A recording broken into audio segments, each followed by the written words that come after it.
Les acteurs de Bruxelles, avec Soraya Amrani. Bertrand Estrangin, bonjour. Bonjour. Alors Bertrand, vous êtes galeriste, vous avez fondé par passion pour l'art aborigène australien en Australie. Par passion pour cet art-là, vous avez monté une galerie ici à Bruxelles, située sur la commune de Koekelberg, si je ne m'abuse. On s'était vu précisément dans l'endroit où vous vous trouvez là en ce moment même.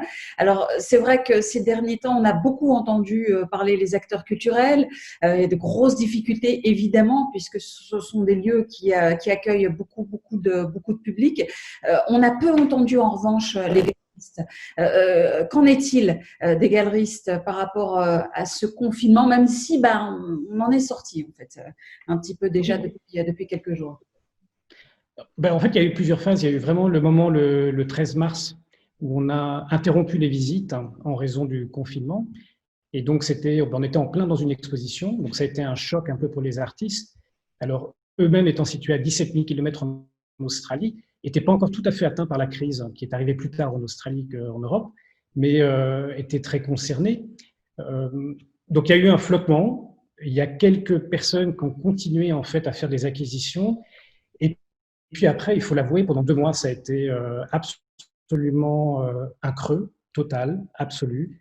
Et puis en même temps, il y a eu une réflexion, est-ce qu'on doit communiquer, développer une dynamique online ou non? Et on s'est dit que par décence, des gens souffraient, des gens étaient atteints par la maladie, il y avait des préoccupations, je dirais, primordiales, essentielles.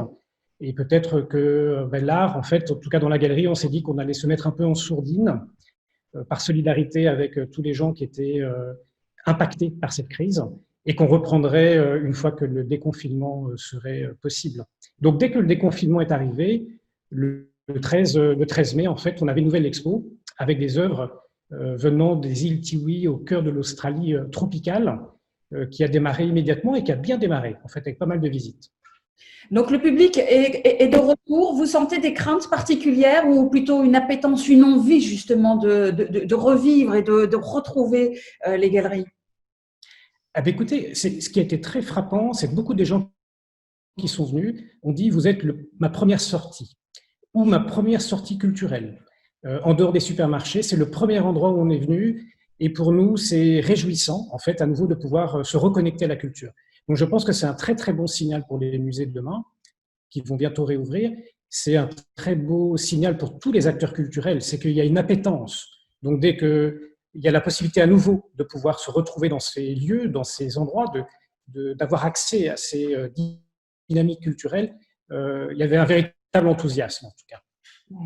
Alors, vous le disiez tout à l'heure, il y a eu peut-être une réflexion, se dire, tiens, est-ce qu'on passe sur une activité online? Alors, vous avez fait le choix de ne pas le faire, par respect, enfin, par soutien, on va dire, par rapport aux personnes qui ont été impactées par le virus. Néanmoins, est-ce que cette réflexion, elle fait encore un petit peu son chemin dans votre tête en ce moment?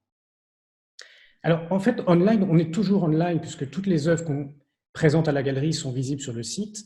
Mais quand je dis qu'on n'a pas voulu accentuer, en fait, on n'a pas voulu développer, communiquer de façon, je dirais, plus importante pendant la crise, en se disant que c'était mieux d'être discret, en sourdine, et que tout le monde polarise ses efforts sur la lutte contre le virus, sur la solidarité avec les personnels soignants, et que peut-être qu'on reviendrait plus fort et avec plus de disponibilité une fois la crise passée.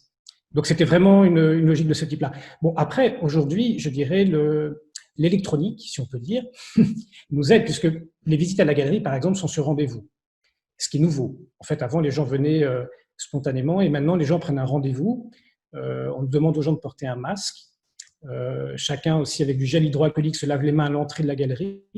Et ça permet, en fait, à tout le monde de se sentir en sécurité et de pouvoir avoir un accueil personnalisé même. Donc ça change un petit peu notre façon aussi d'accueillir le public. Et tout le monde apprécie en fait d'avoir ce créneau horaire qui lui est finalement réservé. Alors, une dernière question. Vous le disiez tout à l'heure, vous êtes en contact quand même permanent avec l'Australie, avec des artistes aborigènes là-bas. Est-ce que vous avez eu quelques échos par rapport à la situation? Est-ce que la crise est aussi grave là-bas? Alors l'Australie est pourtant assez proche de l'Asie et a réagi très très rapidement par rapport à la crise.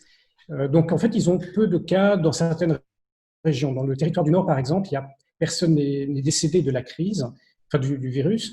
Dans d'autres États, il y a eu quelques morts. Il y a eu un confinement qui est en cours.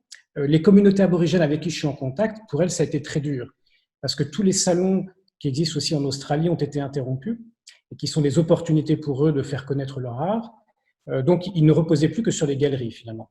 Et comme les galeries elles-mêmes, à leur tour, étaient fermées, à travers le monde, en fait, aux États-Unis, en Europe, ça a été un coup dur pour les familles, en fait, en termes de ressources et de retour par rapport à leur art.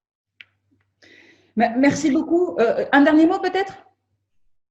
Alors, ce qui était formidable, c'est qu'en fait, il y a une solidarité transfrontalière, je dirais, qui s'est installée, et on voit quand même que les artistes eux-mêmes gardent en fait une foi dévorante en l'avenir, et c'est quelque chose qui est réjouissant, y compris pour nous en tant que galeristes, de voir qu'on aura une nouvelle façon de communiquer, d'appréhender et de transmettre à notre tour. Merci infiniment Bertrand Estrangin d'avoir partagé avec nous un petit peu comment vous avez vécu ces dernières semaines, ces derniers mois. On espère que le public continuera de venir en nombre maintenant que la galerie est réouverte. Et puis je rappelle qu'on s'était rencontrés il y a quelques semaines, quelques mois en fait même. Si on veut réentendre cet entretien, il est disponible sur le site de BX1+, et sur la page Facebook des acteurs et actrices de Bruxelles. Merci infiniment Bertrand Estrangin. Merci Soraya, à bientôt. À bientôt. Au revoir.